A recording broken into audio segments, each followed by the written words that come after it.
against good teams, we establish an identity of who we are and what we are to become. I thought we made life really difficult for those two teams out there. Those are two of the top teams on the West Coast, and we could have very easily won both games. We were up a goal at Irvine, tied in the 87th minute with Riverside, and to that credit, I mean, both those teams are unbelievable. The one will be in the top 10 soon, and the other one will be in the top 20 soon, and it shows that we can play with anybody in the country. With that said, now it's time to get results, and that's what it's all about the rest of the year on. We know who we are. Now it's just tweaking here and there, and now it's just all about winning games for now on out. Well, the coach, Dave Hesh, has done an unbelievable job there. He's a good friend of mine, and I know that they're going to be very hard to break down. They're big, they're physical, they're strong, good in the air. I mean, but we have those guys too. I think we're actually quite similar teams in that regard. We'd like to imprint our style of play on them if we can. The guys are up for it. They came back with some confidence from California that, hey, we can beat anybody.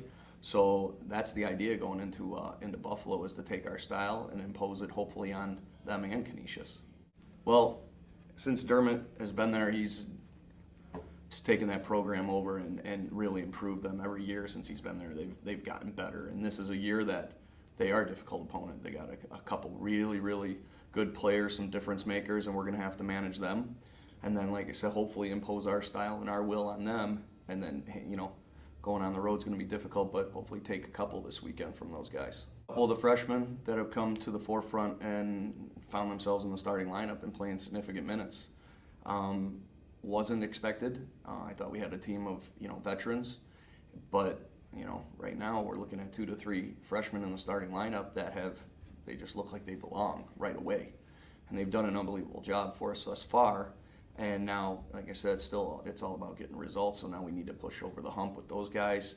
Pat LaPera scoring goals, which is good, and he needs to keep doing that and leading for us from that standpoint. But overall, the way they've adjusted to the style that I'm trying to bring here and change has been the biggest surprise. They've adopted it, and they're on board, and we're ready to go now. Well, the 3 captains that we have led by example, and with that said, I mean, you can't. Matt Nedwicki, Jeremy Stoichkov, and Pat LaPera are just model performers. They do it on the field every day, in training every day, and for them to lead by example, and the freshmen seeing that, and the sophomores seeing those guys working extremely hard and working harder than everybody in practice has been, just a great thing for this program moving forward. We need leaders like that, and they've been able to translate it onto the field, on the games as well, and that's what's helped the freshmen in this transition. They look like they belong because they feel like they belong right on that field with the top guys on our team.